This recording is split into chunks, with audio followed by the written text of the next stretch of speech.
नमस्कार, आचरण के साथ मैं हूं टीएन मनीष, हाजिर हूं दो अलग अलग दंपतियों की एक ऐसी अजब कहानी लेकर जो पुलिस के लिए भी सुलझाना बड़ी चुनौती बन गई है।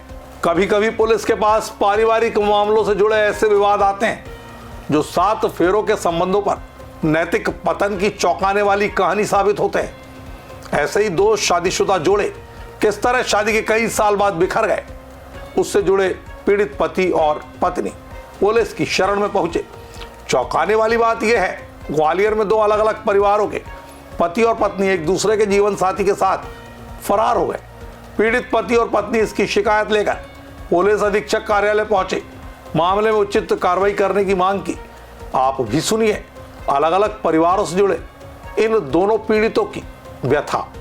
शिकायत आती मेरी लेडीज को लेके आता घर से। एक दिन पहले आया था, राजू नाम का लड़का है और इंद्रगढ़ का है और गांव है इसका कंजौली इंद्रगढ़ का। तो एक दिन पहले आया था वो और फिर 4 तारीख को मेरी लेडीज को ले गया था। पति की शिकायत लेके आएंगे। मेरा पति मेरे से 2 साल हो गई शादी करके, एक महिला लेके भाग गया है वो, और उन्होंने दूसरी शादी करने के लिए मतलब बोल रहे हैं। वो मेरे को छोड़ दिया। मेरी लड़की है 1.5 साल की, उसके कोई गौर नहीं कर रहा, ना देख रहा, ना कोई पैसे दे ले, कुछ नहीं दे रहा है वो। इस संबंध में सीएसपी मनीष यादव ने जानकारी दी कि ये दोनों ही मामले घरेलू प्रकृति के हैं। पुलिस सभी संबंधित पक्षों को थाने बुलाकर आपसी सहमति से मामले का निपटारा करने का प्रयास करेगी, यानी यहाँ पुलिस को कम्युनिटी पुलिसिंग करनी पड़ेगी।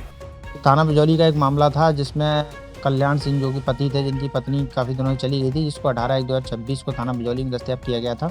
पत्नी जो है अपने पति के साथ सहमति से नहीं रहना चाह रही है, वो किसी अन्य के साथ रहती है। उसमें अभी उनके द्वारा शादी के संबंध में कोई दस्तावेज प्रस्तुत नहीं किया गया है।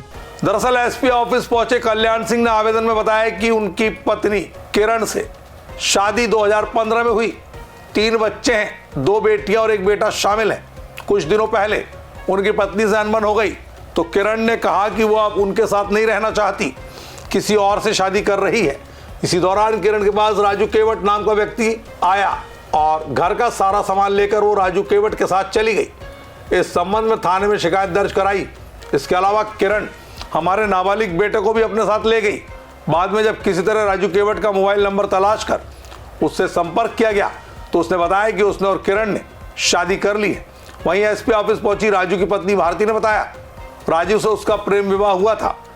उसकी शादी से उन्हें एक संतान भी हुई, लेकिन बाद में मुझसे झगड़ा और गाली गलौज करने लगा। राजू का कहना था कि अब वो किसी और को पसंद करता है, उसी से शादी करेगा। जब मैंने इसका विरोध किया तो वो घर छोड़कर चला गया। काफ़ी दिनों से घर नहीं आया। जब उसके नंबर पर कॉल किया गया तो किसी किरण नाम की महिला ने फ़ोन उठाया, जिसने बताया कि राजू से उसकी शादी हो चुकी है। पीड़ित महिला का आरोप है कि उसके पति की दूसरी शादी की शिकायत कई बार थाने में जाकर की, लेकिन हर बार ये कहकर उसे टाल दिया गया कि ये मामला उनके थाने का नहीं है। इसी कारण अब पुलिस मुख्यालय पहुंचकर शिकायत दर्ज कराने की गुहार लगा रही है ताकि पति के खिलाफ कार्रवाई हो सके जिसने धोखा दिया, पहली पत्नी के जीवित रहते दूसरी शादी की।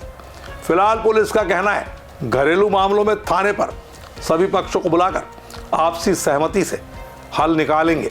सबसे बड़ा सवाल यह है, आखिर पति और पत्नी के बीच संबंधों में ऐसी दरार जो कई साल के वैवाहिक रिश्तों को एक पल में पराया कर डाले, हमारे समाज के लिए कतई अच्छे संकेत नहीं है, क्योंकि परिवार समाज की सबसे बड़ी इकाई जो है। घरेलू तौर पर विवाद के बेवफाई से जुड़े अंत की इस खबर में इतना ही। मुझे दीजिए इजाजत। आप देखते रहिए आचरण न्यूज। नमस्कार। देश दुनिया की सभी खबरें देखने के लिए जुड़े रहिए आचरण न्यूज से। आचरण न्यूज, हर कदम आपके साथ।